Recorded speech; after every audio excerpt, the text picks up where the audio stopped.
ನನ್ನ ಹೆಸರು ಅಶೋಕರಾವ್ ವ್ಯಾಸರಾವ್ ಕುಲಕರ್ಣಿ, ಕುಟಗನಹಳ್ಳಿ. ನಾವು ಅಸ್ತಮಾ ರೋಗಿಗಳಿಗೆ ಉಚಿತ ಔಷಧ ಕೊಡ್ತೀವಿ.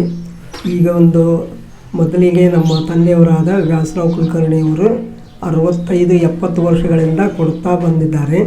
ಅವರ ನಂತರ ನಾನು ಈಗ 40 ವರ್ಷಗಳಿಂದ ಅದರ ಸೇವೆಯನ್ನು ಮಾಡುತ್ತಾ ಬಂದಿದ್ದೇನೆ. ಔಷಧವನ್ನು ತಯಾರಿಸಲು ಬಳಸುವ ಪದಾರ್ಥಗಳು ಯಾವುವು?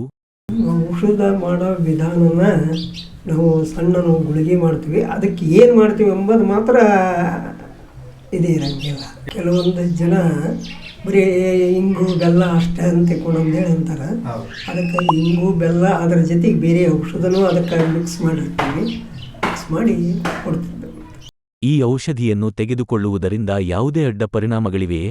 ಯಾವ ಅಡ್ಡ ಪರಿಣಾಮ ಯಾವುವು ಅನ್ನಿಲ್ಲ. ನಾವು ಇಷ್ಟು ವರ್ಷದಿಂದ ಕೊಟ್ಕೊತಾ ಬಂದ್ವಿ, ಅದರ ಬಗ್ಗೆ ಯಾವುದೂ ಇದು ಇಲ್ಲ. ಒಬ್ಬ ವ್ಯಕ್ತಿಯು ಎಷ್ಟು ಮಾತ್ರೆಗಳನ್ನು ತೆಗೆದುಕೊಳ್ಳಬೇಕು? ಎಷ್ಟಂತಂದ್ರೂ ಒಬ್ಬ ಮನುಷ್ಯ ಒಂದು ಗುಳಿಗೆ ತಗೋಬೇಕು. ಕೆಲವೊಂದು ಜನ ಏನು ಮಾಡ್ತಾರೆ, ಜಲ್ದಿ ಕಮ್ಮಿ ಆಗಲಿ ಅಂತಂಬೋದು 2-3 ತೊಗೊಬೋದು ಇಂಥವೆಲ್ಲ ಮಾಡ್ತಾರೆ. ಅದರಿಂದ ಡಿಸೆಂಟ್ರಿ ಆಗಲಿ ಅಡ್ಡ ಪರಿಣಾಮ ಆಗಬಹುದು. ಕೊಟ್ಟಿರುವ ಔಷಧಿಯನ್ನು ಹೇಗೆ ತೆಗೆದುಕೊಳ್ಳುವುದು? ಕೆಲವು ಗುಳಿಗೆ ಕೊಟ್ಟ ಮೇಲೆ ಪತ್ತೆ ಮಾಡೋದಿರ್ತದೆ. ಅವನ್ನೆಲ್ಲ ಪತ್ತೆ ಮಾಡಬೇಕು. ಅದಕ್ಕೆ ಪಾಂಪ್ಲೆಟ್ ಇರ್ತಾವೆ, ಆ ಪಾಂಪ್ಲೆಟ್ ಕೊಡ್ತೀವಿ.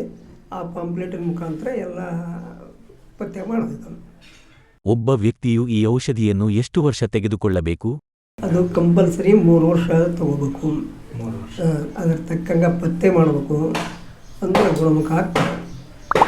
ಅದಕ್ಕೆ ಅದು ನೋಡ್ರಿ, ಸರಿಯಾಗಿ ಪತ್ತೆ ಮಾಡಿದರೆ ಮಾಡಿದರೆ 1 ತಿಂಗಳ ಮೊದಲಿಗೆ ಅದರದ್ದು ಏನಂಬುದು ಎಫೆಕ್ಟ್ ಗೊತ್ತಾಗ್ತದೆ. ಔಷಧಿಯನ್ನು ತೆಗೆದುಕೊಂಡ ನಂತರ ಯಾವ ಕ್ರಮಗಳನ್ನು ತೆಗೆದುಕೊಳ್ಳಬೇಕು? ಪತ್ತೆ, ಎಣ್ಣೆ, ಹಸಿಮೆಣಸಿನಕಾಯಿ, ಬದನೆಕಾಯಿ, ಕರಿದ ಪದಾರ್ಥ, ಆಮೇಲೆ ಇದು ಕೆಲವೊಂದು ಮಂದಿ ಇದು ಮಾಡ್ತಿರ್ತಾರೆ, ಮಟನ್ನು, ಚಿಕನ್ನು ಇಂಥವೆಲ್ಲ ಏನು ತಿನ್ನಬಾರ್ದು. ಆಮೇಲೆ ಬಾಳೆಹಣ್ಣು, ತುಪ್ಪ, ಮಜ್ಜಿಗೆ ಊಟ ಮಾಡೋದಕ್ಕೆ ನಡೀತಿರ್ತದೆ. ಉಳ್ಕಿದ್ದು ಎಲ್ಲ ಮಾಮೂಲಿ ಊಟ ಮಾಡಿದ್ರೆ. ಇವು ಎಣ್ಣೆ, ಹಸಿಮೆಣಸಿನಕಾಯಿ, ಬದನೆಕಾಯಿ ಇಂಥವು ಮಾತ್ರ ಕಂಪಲ್ಸರಿ ಬಿಡಬೇಕು. ಮಟನ್, ಚಿಕನ್ ಇಂಥವೆಲ್ಲ ಅದ್ರ ಜೊತೆಗೆ ಅವ್ರು ಹೋಗ್ತಾರೆ. ಅದರಿಂದ ನಾವು 2 ತೊಗೊಂಡು ಹೋದಾಗಲಿಂದ ನಾವು ಭಾಳ ಆರಾಮಾಗಿಬಿಟ್ಟಿವ್ರಿ ಅಂತ ಕೊಡೋಂತಾರೆ. 1 ತಿಂಗಳ 1.5 ತಿಂಗಳ ಕೂಡ ಫೋನ್ ಮಾಡ್ತಿರ್ತಾರೆ. ಮೃಗಶಿರ ನಕ್ಷತ್ರದ ಮಹತ್ವದ ಬಗ್ಗೆ ತಿಳಿಸಿ. ಮೃಗಶಿರ ನಕ್ಷತ್ರ ಅಂತಂದ್ರೆ ಇದು ಆರಿದ್ರ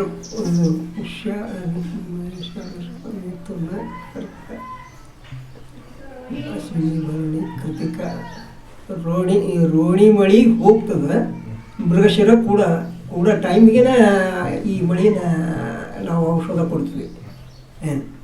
ಆ ಟೈಮ್ಗೆ ಮೃಗಶಿರ ಮಳೆ ಹೋಗಿ ರೋಣಿ ಮಳೆ ಹೋಗಿ ಮೃಗಶಿರ ಕೂಡ ಟೈಮ್ಗೆ ಕ್ಲೈಮೇಟ್ ಚೇಂಜ್ ಆಗ್ತದೆ. ಆ ಕ್ಲೈಮೇಟ್ ಚೇಂಜ್ ಆಗೋ ಟೈಮ್ನಾಗ ನಾವು ಔಷಧ ಕೊಡ್ತೀವಿ. ಈ ವರ್ಷ ಔಷಧಿಯನ್ನು ನೀಡುವ ದಿನಾಂಕ ಮತ್ತು ಸಮಯ ಯಾವುದು? 8ನೇ ತಾರೀಕು 7:45 ಅದ ಶನಿವಾರ, 47 ಜೂನ್ 8. ನಾವು ಕೊಡ್ಲಿಕ್ಕೆ ಶುರು ಮಾಡೋದು 4 ಗಂಟೆಯಿಂದ ಕೊಡೋದಕ್ಕೆ ಶುರು ಮಾಡ್ತೀವಿ, ಬೆಳಗ್ಗೆ ಮುಂಚೆನೆ. ಟೈಮಿಗೆ ಅಂದ್ರೇನು, ಆ ಮಳೆ ಕೂಡ್ತದಲ್ಲ, ಕೂಡೋ ಟೈಮಿಗೆ ಬೆಲ್ ಬಾರಿಸ್ತೀವಿ. ಆ ಬೆಲ್ ಬಾರಿಸಿದ ಮೇಲೆ ತೊಗೋಬೇಕು. ಕೊಡೋದೇನು ಅಡ್ವಾನ್ಸ್ ಆಗಿ ಕೊಡ್ತೀವಿ ನಾವು. ನಕ್ಷತ್ರ ಕೂಡೋ ಟೈಮ್ಗೆ ನಾವು ಬೆಲ್ ಬಾರಿಸ್ತೀವಿ, ಎಲ್ಲರೂ ಅವಾಗ ತೊಗೊಂಡ್ಬಿಡೋದು. ಅದೇ ಟೈಮಿಗೆ ಎದಕ್ಕೆ ತಗೋಬೇಕು ಅಂದ್ರೆ ಆ ಮಳೆ ಹೋಗಿ ಈ ಮಳೆ ಕೂಡೋ ಟೈಮ್ಗೆ ಆಮೇಲೆ ಕ್ಲೈಮೇಟ್ ಚೇಂಜ್ ಆಗ್ತದೆ. ಆ ಕ್ಲೈಮೇಟ್ ಚೇಂಜ್ ಆಗೋ ಟೈಮ್ಗೆ ನಾವು ಗುಳಿಗೆ ಕೊಡ್ತೇವೆ. ನಿಮ್ಗೆ ಎಷ್ಟೊಂದು ಜನ ಫೋನ್ ಮಾಡಿ ಎಲ್ಲ ಕೇಳ್ತಾರೆ ಗುರುಗಳೇ? ಎಲ್ಲ ಸಾಕಷ್ಟು ಜನ ಈಗ ಕೇಳಿದ್ರೆ ಯಾವಾಗ ಅಂತ. ನಾವು ದರ ಸತ್ಯ ಟೈಮ್ ಫಿಕ್ಸ್ ಇರಲಾರ್ದಕ್ಕೆ 7ನೇ ತಾರೀಕು ಬರ್ರಿ, 8ನೇ ತಾರೀಕು ಈ ಸರಿ ಎಲ್ಲ ಕರೆಕ್ಟ್ ಟೈಮ್ ಹೇಳಿದ್ವಿ. 4 ಗಂಟೆಗೆ ಕೊಡೋದಕ್ಕೆ ಶುರು ಮಾಡ್ತೀವಿ. ಅಷ್ಟೊಂಬದ್ರಾಗ ನೀವು ಏರ್ರಿ